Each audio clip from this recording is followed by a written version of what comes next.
They say you're only as good as your last dog.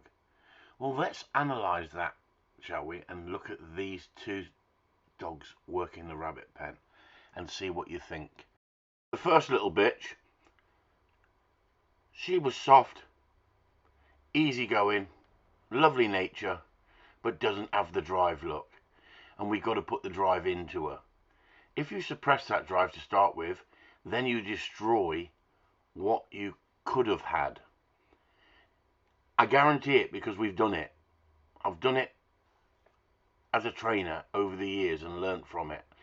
You can put a lot into a young dog, but there's going to be pitfalls and you will suppress other behaviours. If you allow the dog to chase, then you're going to create a better dog, as long as you can got the tools to be able to stop that dog and control that dog when you need to.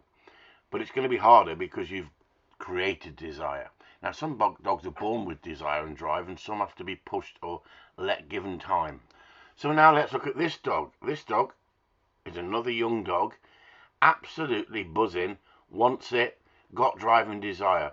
I didn't breed this dog, but looking at the other dog that I did breed, the bitch that I bred, compared to this dog, what would you say, with the sound down, is the better dog?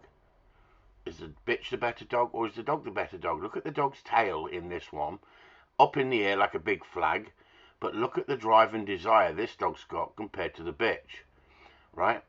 It's learning that if I just carry on chasing, I'm not going to find it, but look at the drive, look at the desire, look, right? And that is the first time the dog's been in the pen. So you've got a bitch and a dog, both been in the pen for the first time, and you can see the difference. The bitch, we took up the drive. The dog, we turned down the drive. And there's a reason why. And unless you've got that knowledge and understanding, you could mess your dog up if you put your dog in a situation and continue training the way this guy was training with this dog. Because this dog had noise. The bitch didn't have any noise at all. And I'll put the two videos up so you can listen to them, but you'll see that the dog was very, very noisy. And we suppressed that noise, but we didn't get rid of it. And at no point did I say to the guy, we're going to get rid of the noise with this dog. This dog, you have to accept it's what it is. You are never going to get rid of this noise completely. Like I said, you can suppress it, you can disguise it to a certain extent, but there's no point running this dog in competition. You're going home embarrassed. You're going to be wasting your time and wasting your money.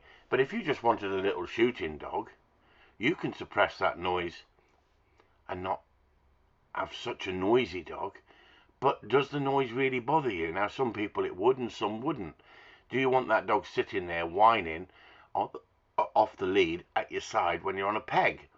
The guy told me he whines like crazy. That's because he done too much with the dog too soon. Did he put the noise into the dog, or is it in the genetics? Is it in the breeding of the dog? And that's another subject we can talk about. But this dog had bags and bags of drive and desire. He was dominant, he was hard, where the bitch was soft and needed time to mature. She matured into an absolute fantastic little bitch, a real pleasure to be out with on the shoots, a perfect little dog on the shoots, working beautiful, where the dog got sold on because he was told by a trialing guy, get rid of it because it's got noise.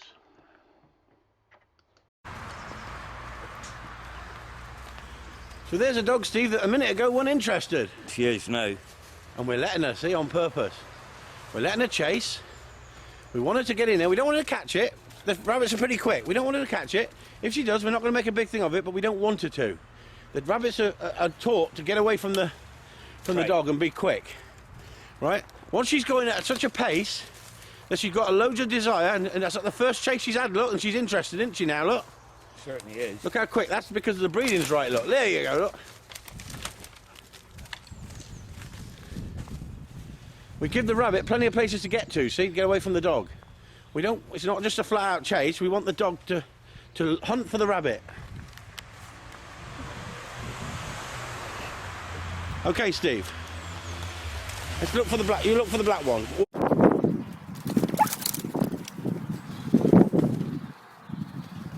Bit of noise there.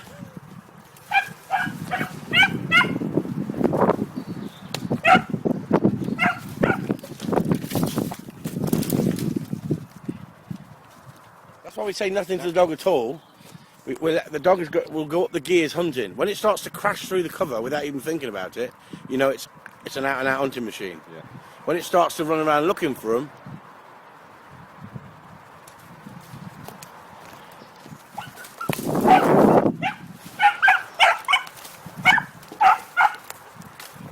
isn't it? Going in the cover, look. Still running around a bit, stand still, but at least it's going in the cover. It's looking for rabbit. There's one in there, look. Get ready, get back this way. Get ready, you'll have it. Bring the dog out, bring the dog out. Bring the dog out. To you, don't let him have a rabbit.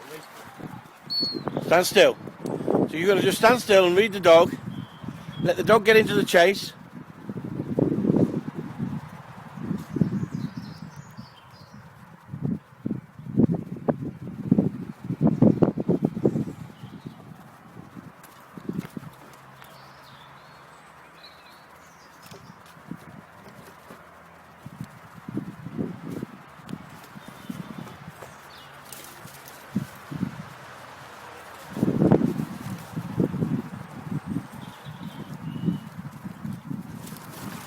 Now beginning to hunt rather than just chasing around, look, see?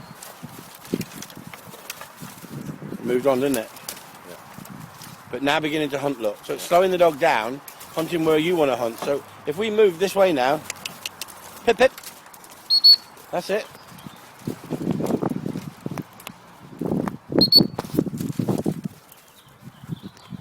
Yeah, that's it. Let the dog hunt.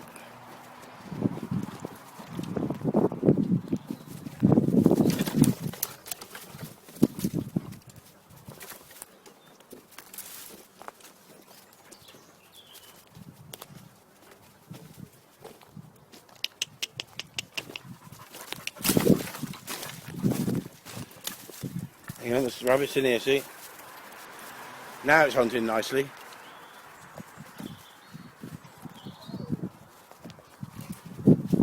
See how much better the hunting's becoming, look. Yeah.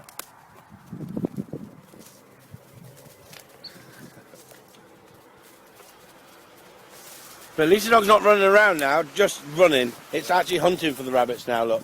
It's using its nose.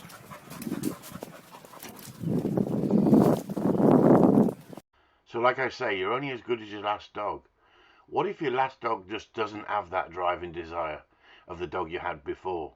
And the dog you had before didn't have noise and you didn't put any faults into it. What if you put a fault into the dog? It's down to the trainer, but it's also down to the dog. But guess what? It's pot luck as well. Because you can go 5 dogs and have terrible dogs and then have a genius of a dog.